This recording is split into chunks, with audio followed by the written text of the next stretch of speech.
Salah satu syarat memiliki surat tanda registrasi sebagai seorang perekam medis, tentunya teman-teman harus menjadi perekam medis yang berkompetensi. Apa saja sih yang dimaksud perekam medis berkompetensi itu? Yuk simak videonya. Assalamualaikum warahmatullahi wabarakatuh. Bertemu kembali dengan aku Febri di Febriansa Project tentunya.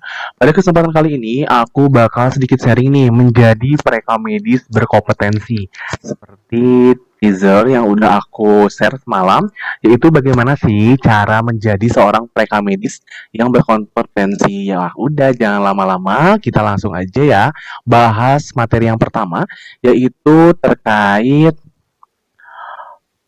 manajemen informasi kesehatan dasar nih untuk perekam medis, untuk menjadi seorang perekam medis yang berkompetensi, salah satunya perekam medis harus menguasai materi terkait manajemen informasi kesehatan dasar yang terdiri dari registrasi atau pendaftaran, itu terdiri dari alo anamnesa dan auto anamnesa.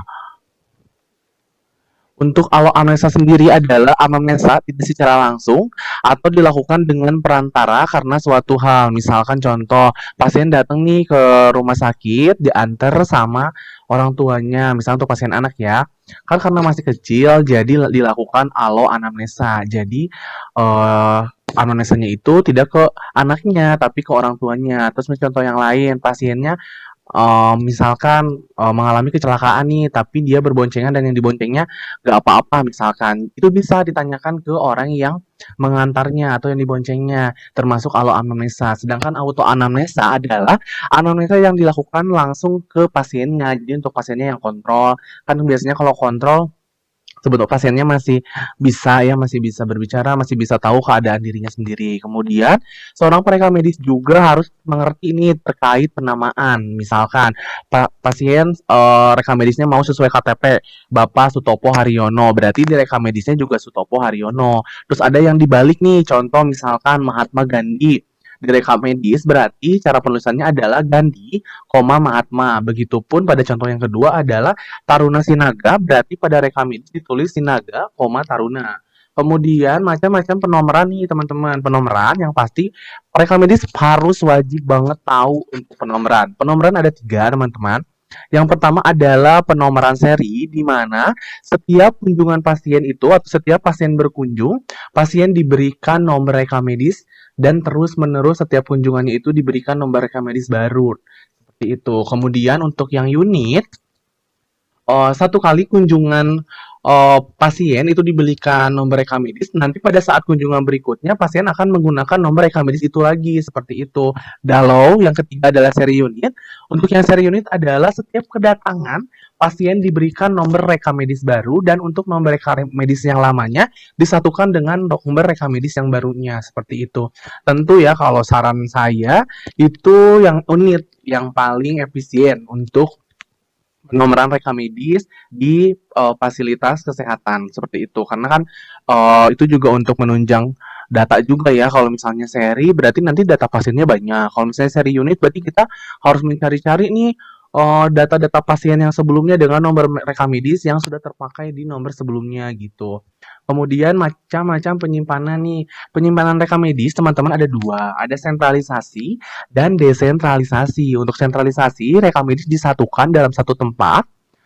Mau rawat inap, rawat jalan, semuanya disatukan dalam satu tempat. Kalau desentralisasi itu di beda-beda tempat nih. Misalkan gedung A itu penyimpanan rekam medis rawat jalan, gedung B penyimpanan rekam medis rawat inap, misalkan seperti itu. Oke, dari 4 materi ini saja nih, teman-teman harus banget wajib mengetahui ya, dari mulai pendaftaran, penamaan, penomoran, dan penyimpanan. Ada nih satu lagi yang teman-teman selalu tertukar, termasuk saya, dalam penyimpanan atau penjajaran. Kalau untuk penjajaran, teman-teman itu harus mengetahui karena ada 3 nih untuk penjajaran ya. Penjajaran itu ada straight numerical filing, ada middle digit filing, dan terminal digit filing. Apa sih itu? Untuk straight numerical filing itu adalah penomoran secara langsung teman-teman. Bisa dilihat di contoh di layar ya teman-teman. Dari 446015 itu berubahnya angka belakang ya, jadi 446016. Jadi nanti di raknya itu 446015, selanjutnya 446016 gitu.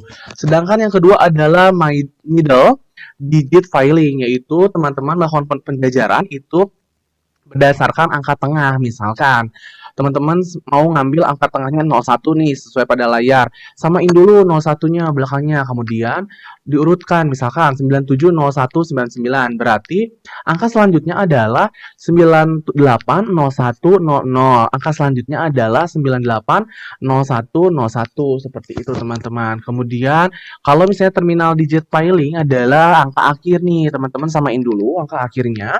Kemudian setelah itu baru teman-teman bisa mengurutkan sesuai angka tengahnya. Misalkan 996025, terus 006125, kemudian 016125. Jadi dari dari angka akhir langsung ke tengahnya, langsung ke depannya gitu.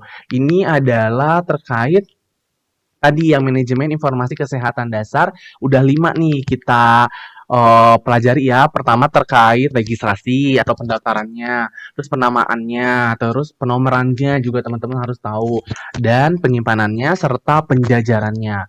Kemudian macam-macam pasien ya nih teman-teman, macam-macam pasien yang berkunjung ke tempat teman-teman, instansi teman-teman atau ke fasilitas kesehatan teman-teman. Itu ada 6 nih teman-teman.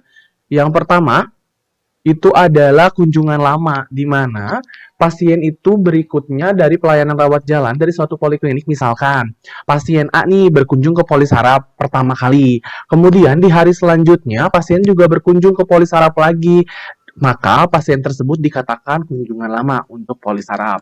Kemudian ada kunjungan baru. Kalau untuk kunjungan baru, kunjungan pertama pada pelayanan rawat jalan dari suatu poliklinik. Contoh misalkan pasien B berkunjung ke poli jantung. Hari berikutnya pasien tersebut berkunjung ke poli dalam. Maka pasien tersebut dapat dikatakan pasien kunjungan baru pada poli jantung dan poli dalamnya, seperti itu, karena kan berbeda ya. Kemudian pasien dengan pengunjung lama atau pasien lama. Pasien lama atau pengunjung lama adalah pengunjung kedua atau seterusnya yang datang ke rumah sakit. Sedangkan untuk pengunjung baru atau pasien baru adalah pengunjung pertama kali yang datang ke rumah sakit.